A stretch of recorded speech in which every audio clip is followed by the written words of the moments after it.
ബിസ്മില്ലാഹിർ റഹ്മാനിർ റഹീം. Post medieval കാലഘട്ടത്തിലെ തുർക്കിസ്ഥാൻ, വടക്ക് പടിഞ്ഞാറ് ചൈന മുതൽ കിഴക്കേ ഇറാൻ വരെ നീണ്ടുകിടക്കുന്ന ഭൂപ്രദേശം, മധ്യകാലത്ത് പടയോട്ടങ്ങളും സംസ്കൃതികളും പൂണ്ടുവിളയാടിയ ഇടം.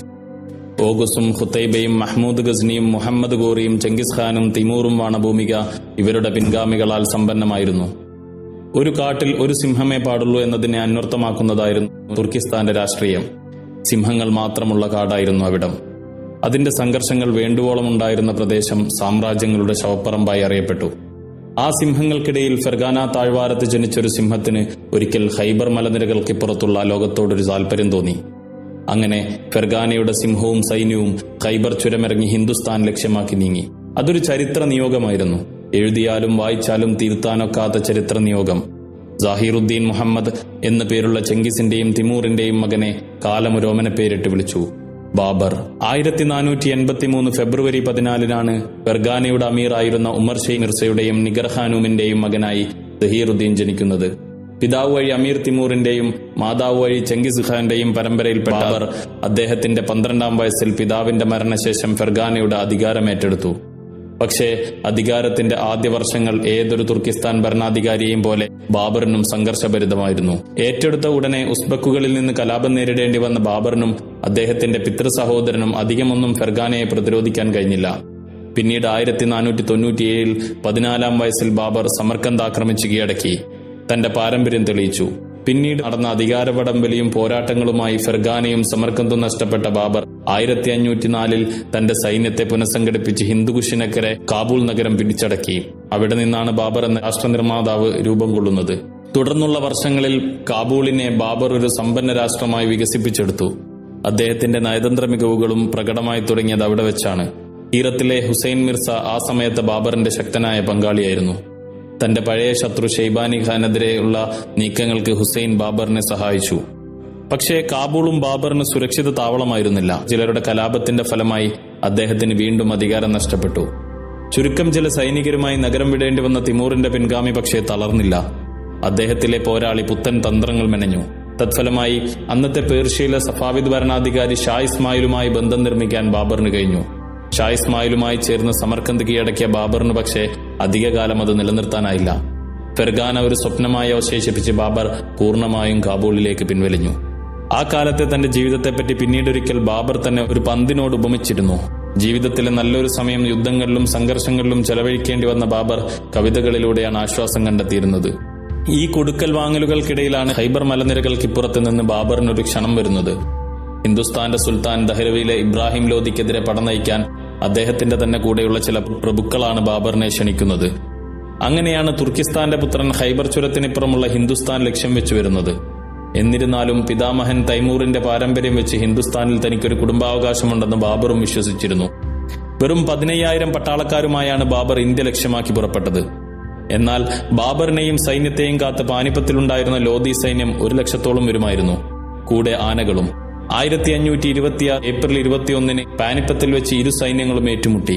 ചരിത്രപ്രസിദ്ധമായ യുദ്ധത്തിൽ ഇബ്രാഹിം ലോധിയുടെ വൻ സൈന്യത്തെ പീരങ്കികൾ കൊണ്ട് നേരിട്ട ബാബർ ദഹ്ലവി പിടിച്ചടക്കി. ഒന്നാം പാനിപ്പത്ത് യുദ്ധം എന്ന പേരിൽ അറിയപ്പെട്ട യുദ്ധം ഹിന്ദുസ്ഥാന്റെ ചരിത്രത്തിലെ ഒരു വഴിത്തിരിവായിരുന്നു. പിന്നീടുള്ള നൂറ്റാണ്ടുകൾ നിർമ്മിക്കാൻ പോകുന്ന മുഗൾ ഹിന്ദുസ്ഥാൻ സാമ്രാജ്യം എന്ന സുവർണ സാമ്രാജ്യത്തിന്റെ അടിത്തറ പകലായിരുന്നു അത്. ഒരു അറബിക്കഥ പോലെ മനോഹരമായ, അല്ലെങ്കിൽ ഒരു ഗ്രീക്കോ റോമൻ ഇതിഹാസം പോലെ കാവ്യാത്മകമായ മുഗൾ നാഗരികതയുടെ ചരിത്ര നിർണയമാണ് അവിടെ നടന്നത്. സകല സുകുമാര കലകളുടെയും സുവർണ കാലഘട്ടമായിരുന്നു മുഗൾ സാമ്രാജ്യത്വം. പാനിപ്പത്തിന് ശേഷമുള്ള വർഷങ്ങളും ബാബറിന് നിർണായകമായിരുന്നു. മകൻ ഹുമയൂൺ ആഗ്ര പിടിച്ചടക്കിയെങ്കിലും വെല്ലുവിളികൾ അവസാനിച്ചിരുന്നില്ല. ചിറ്റോറിലെ റാണ സംഘയായിരുന്നു അടുത്ത എതിരാളി. ഡൽഹി സുൽത്താനേറ്റിന്റെ കാലം മുതലേ ദഹ്ലവി സ്വപ്നം കണ്ടിരുന്ന റാണ ബാബറിനെ നേരിടാനുള്ള ശക്തി കൈവരിക്കുകയായിരുന്നു. ലോധിയുടെ കൂടെയുണ്ടായിരുന്ന അഫ്ഗാൻ നേതാക്കളുടെ പിന്തുണയും റാണക്കുണ്ടായിരുന്നു. 1527 മാർച്ച് 16 കുനായിൽ വെച്ച് റാണയും ബാബറും ഏറ്റുമുട്ടി. 12,000 വരുന്ന ബാബറിന്റെ സൈന്യം ഏകദേശം 2,00,000-ഓളം വരുന്ന റാണയുടെ സൈന്യത്തെ തകർത്തുവിട്ടു. യുദ്ധത്തിൽ ആളുകളുടെ എണ്ണമല്ല വിജയം നിർണയിക്കുന്നത് എന്നത് ഫെർഗാനയുടെ സിംഹം ഒരിക്കൽ കൂടെ തെളിയിച്ചു. റാണയുടെ പരാജയത്തോടെ ബംഗാളിലേക്ക് കടന്ന് അഫ്ഗാൻ നേതാക്കൾ ഒരിക്കൽ കൂടെ ബാബറിന് വെല്ലുവിളി ഉയർത്തി. ഇത്തവണ ബംഗാൾ ഭരണാധികാരി നുസ്രത് ഷാ ആയിരുന്നു അവരുടെ നേതാവ്. പക്ഷേ മുൻ അനുഭവം തന്നെയായിരുന്നു ഫലം. അതോടെ ബംഗാൾ അതിർത്തി വരെയുള്ള വടക്കേ ഇന്ത്യയുടെ മുഴുവൻ ഭരണാധികാരിയായി മാറി ബാബർ. ജീവിതത്തിന്റെ നല്ലൊരു ഭാഗവും യുദ്ധങ്ങൾക്ക് വേണ്ടി ചിലവഴിച്ച ബാബർ ഭരണപാടവത്തിലും രാഷ്ട്രനിർമ്മാണത്തിലും ഉന്നതമായ കഴിവ് പ്രകടിപ്പിച്ച ആളായിരുന്നു. യുദ്ധങ്ങളിലായിരിക്കുമ്പോഴും തന്റെ പ്രജകളുടെ ക്ഷേമത്തിന് വേണ്ട സൗകര്യങ്ങൾ ചെയ്യുന്നതിൽ അദ്ദേഹം വിട്ടുവീഴ്ചകൾ വരുത്തിയിരുന്നില്ല. ലാളിത്യവും മാന്യതയും അദ്ദേഹത്തിന്റെ ഉന്നതമായ ഗുണങ്ങളായിരുന്നു. ശത്രുക്കളോടുള്ള മാന്യമായ പെരുമാറ്റത്തിന്റെ വിഷയത്തിൽ സുൽത്താൻ സലാഹുദ്ദീൻ അയ്യൂബിയുമായി അദ്ദേഹത്തെ താരതമ്യം ചെയ്ത ചിത്രകാരന്മാർ പോലുമുണ്ട്. സാഹിത്യത്തിലും കലയിലുമുള്ള അദ്ദേഹത്തിന്റെ കഴിവുകളും വലിയ ചർച്ചകൾക്ക് വഴിവെച്ചിരുന്നു. പേർഷ്യൻ സാഹിത്യത്തിലെ തന്നെ മഹാഗ്രന്ഥമായി അറിയപ്പെടുന്ന തുസ്കെ ബാബറി അദ്ദേഹത്തിന്റെ തന്നെ ജീവിതകഥ വിവരിക്കുന്നതാണ്. ലീൻപൂൾ പറയുന്നു, അദ്ദേഹത്തിന്റെ തുർക്ക് പ്രകൃതത്തിൽ ഗദ്യത്തിലും പദ്യത്തിലും ഉന്നതമായ പ്രാവീണ്യമുള്ള ആളായിരുന്നു ബാബർ. ഒരു പേർഷ്യൻ സാഹിത്യമോ നല്ലൊരു കൈയക്ഷരമോ മനോഹരമായ ഒരു ഗാനാലാപനമോ ബാബറിനാൽ പ്രശംസിക്കപ്പെടാതെ പോയിട്ടില്ല. യുദ്ധക്കളങ്ങളിൽ അദ്ദേഹം കൈവരിക്കുന്ന ഭീകരത കവിതകളിലൂടെ അദ്ദേഹം ഇല്ലാതാക്കിയിരുന്നു. കാലിഗ്രാഫിയിലും ചിത്രകലയിലും ബാബർ ഉന്നതമായ പ്രാവീണ്യം പ്രകടിപ്പിച്ചിരുന്നു. ഗത്തേ ബാബരി എന്ന ശൈലി തന്നെ അദ്ദേഹത്തിൽ നിന്ന് ഉടലെടുത്തതാണ്. നഗരനിർമ്മാണത്തിലുള്ള ബാബറിന്റെ കഴിവുകൾക്ക് ഡൽഹിയിലും ആഗ്രയിലും കാബൂളിലും ഇന്നും സ്മാരകങ്ങളുണ്ട്. കാബൂളിലെയും ആഗ്രയിലെയും അദ്ദേഹം നിർമ്മിച്ച പൂന്തോട്ടങ്ങൾ പുഷ്പങ്ങളോടും പ്രകൃതിയോടുമുള്ള അദ്ദേഹത്തിന്റെ പ്രണയം വ്യക്തമാക്കുന്നു. ഹിന്ദുസ്ഥാന്റെ ചരിത്രത്തിൽ തുല്യതയില്ലാത്ത സിംഹാസനത്തിൽ ആരോഹിതനായ മഹാനായ ഭരണാധികാരി 1530 ഡിസംബറിൽ ഈ ലോകത്തോട് വിട പറഞ്ഞു.